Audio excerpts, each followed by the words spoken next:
Assalamualaikum warahmatullahi wabarakatuh. Saya Tinda Kusriri dengan nomor induk mahasiswa 1702030088. Saya akan menjelaskan tentang definisi, tujuan, langkah-langkah, hasil output, dan interpretasi dari 6 uji. Uji normalitas. Uji normalitas adalah uji untuk mengetahui apakah nilai residual yang telah distandarisasi berdistribusi normal atau tidak. Uji ini bertujuan untuk mengukur data berskala ordinal, interval, ataupun rasio. Langkah-langkah uji normalitas. Yang pertama, klik pada menu Analyze, lalu klik pada Regression, lalu menu Linear. Masukkan volume penjualan pada kolom dependen, iklan, dan personal selling masukkan ke kolom independen, lalu klik pada Save. Pada kolom residual, klik pada Standard Days, lalu klik Continue, lalu klik OK. Pada hasil ini, kita abaikan terlebih dahulu, lalu kita klik lagi pada menu Analyze, lalu kita klik pada Non-Parametric Test, lalu klik Legalize dialog, lalu One Sample Cut. Selanjutnya, pada Standard Days, masukkan ke kolom Test Variable List, lalu OK. Di sini kita dapat melihat hasilnya yaitu pada One Sample Kolmogorov. Di sini menunjukkan N30, berarti datanya ada 30.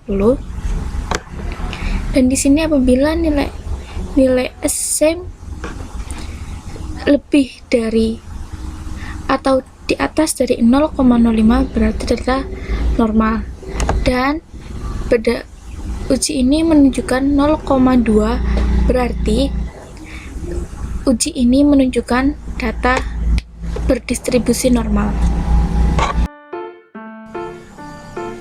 Uji multikolinearitas. Uji multikolinearitas adalah uji yang digunakan untuk mengetahui ada atau tidaknya penyimpangan asumsi klasik antara variabel terikat dengan model regresi. Langkah-langkah uji multikolinearitas. Yang pertama, klik pada menu Analyze, lalu klik Regression, lalu klik Linear. Masukkan volume penjualan pada kolom dependen, iklan dan personal selling pada kolom independen, lalu klik Statistik. Pada kolom ini, klik pada Collinearity Diagnostic, klik Continue, lalu OK. Tunggu hasilnya. Hasilnya kita lihat pada koefisien. Di sini dijelaskan bahwa nilai VIF adalah 1,663, berarti ini melebihi dari 10 dan model ini dinyatakan tidak ada gejala multikolinear atau antar variabel besarnya tidak ada saling keterkaitan. Variabel bebas di sini yaitu personal selling dan iklan. Uji heteroskedastisitas. Uji heteroskedastisitas adalah uji yaitu keadaan di mana terjadinya ketidaksamaan varian dari error untuk semua pengamatan setiap variabel bebas pada model regresi. Uji heteroskedastisitas ada dua, yaitu metode Park dan metode Glaser. Langkah-langkah uji heteroskedastisitas dengan menggunakan metode Park. Yang pertama, klik pada menu Analyze, lalu klik Regression, klik Linear. Masukkan volume penjualan ke dalam kolom dependen, iklan dan personal selling, masukkan ke kolom independen, kita klik Save. Pada kolom residual, kita checklist tanda standar, klik Continue, lalu OK. Tunggu hasilnya. Hasil ini kita abaikan terlebih dahulu, lalu kita lanjut ke Transform, lalu kita klik Compute. Pada target variable, kita ketik U2, pada numeric expression, kita ketik res,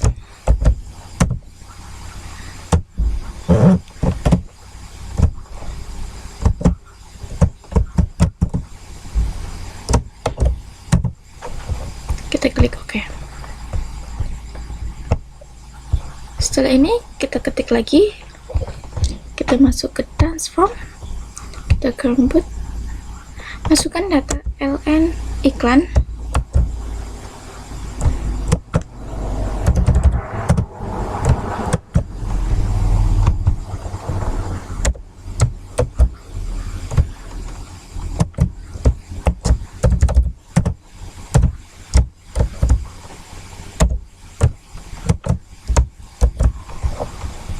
klik OK.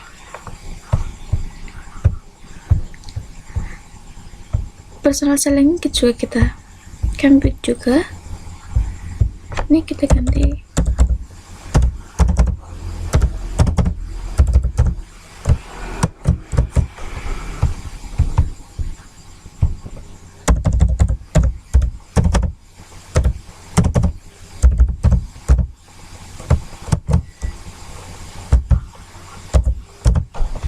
kita klik OK.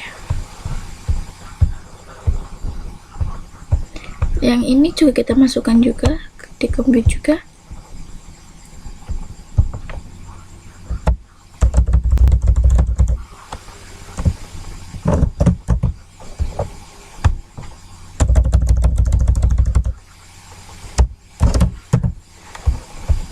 Klik OK.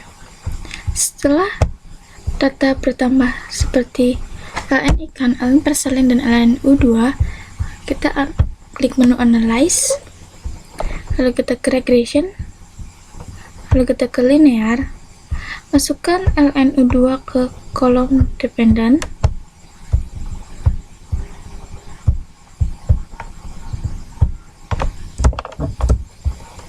dan ln iklan dan ln perselling ke kolom Independent.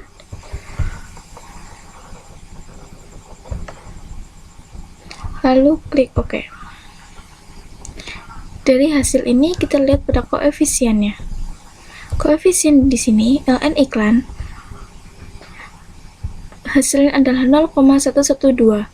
Berarti nilai ini lebih besar daripada nilai alfanya, berarti tidak terjadi heteroskedastisitas. Dan ln perselling hasilnya 0,968, berarti lebih besar dari nilai alfa, artinya juga tidak terjadi heteroskedastisitas. Langkah-langkah uji heteroskedastisitas metode Glaser.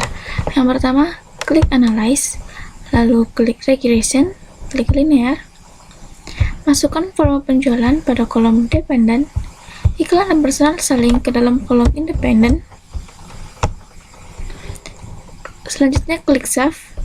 Pada kolom Residual kita checklist and the standard.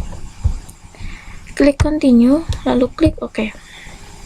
Hasil output ini kita pegang terlebih dahulu, lalu kita masuk ke Transform, klik Compute, lalu pada target variable kita tulis abbreviate, pada direct expression kita ABS, lalu klik OK. Hasil ini kita juga pegang terlebih dahulu, lalu kita klik menu Analyze lagi, ke Regression, klik Linear, pada kolom Dependent kita masukkan abbreviate, lalu klik OK. Pada hasil output ini kita lihat dari koefisiennya, di mana nilai iklan lebih besar daripada nilai alfa, yaitu nilainya 0,136, berarti tidak ada gejala heteroskedastisitas. Dan personal selling nilainya 0,863, di mana nilai C lebih besar daripada nilai alfa, artinya tidak ada heteroskedastisitas. Uji otokolerasi. Uji otokolerasi adalah salah satu uji asumsi klasik untuk mengetahui apakah ada korelasi antara anggota serangkaian data observasi yang diuraikan menurut waktu atau ruang. Langkah-langkah uji otokorelasi. Yang pertama, klik pada Analyze, lalu klik pada Regression, lalu klik Linear, masukkan volume penjualan pada kolom Independent, iklan dan personal selling masukkan ke kolom Independent. Selanjutnya klik Statistik, checklist pada Durbin Watson dan klik continue. Lalu klik OK. Lalu tunggu hasilnya. Pada hasil output, kita lihat pada model summary, di mana pada Durbin Watson itu memperoleh hasil 1,983, berarti nilai Durbin Watson terletak di antara DU dengan 4 min DU, maka artinya tidak ada atau tidak mengandung autokorelasi. Uji regresi. Uji regresi adalah uji yang digunakan untuk mengukur variabel bebas terhadap variabel terikat.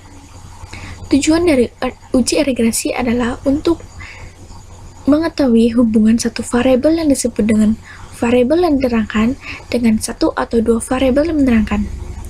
Apabila ada satu variabel bebas disebut dengan uji regresi sederhana, sedangkan dua variabel bebas disebut dengan regresi linear berganda. Langkah-langkah regresi sederhana. Yang pertama yaitu klik Analyze, lalu klik pada Regression, lalu klik Linear. Masukkan penjualan pada kolom dependen dan promosi pada kolom independen. Klik OK dan tunggu hasilnya.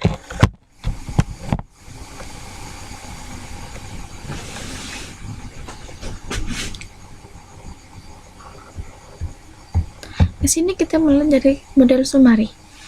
Maksud dari R atau multiple R adalah 0,941.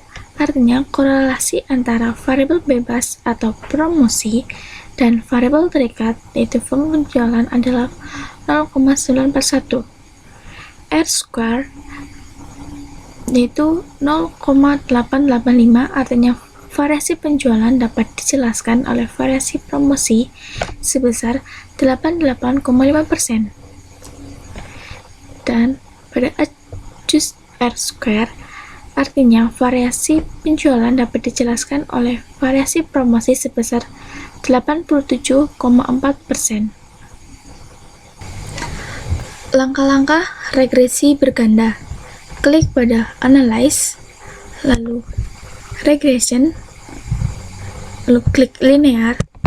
Masukkan harga dan pendapatan pada kolom independen, sedangkan volume penjualan pada kolom dependen. Klik OK dan tunggu hasilnya.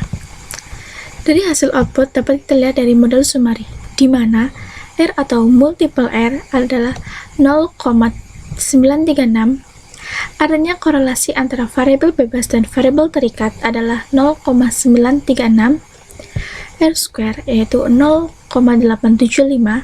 Artinya variasi penjualan dapat dijelaskan oleh variasi harga dan pendapatan, yaitu sebesar 87,5%. Adjust R square yaitu 0,84. Artinya variasi penjualan dapat dijelaskan oleh variasi harga dan variasi pendapatan sebesar 84%.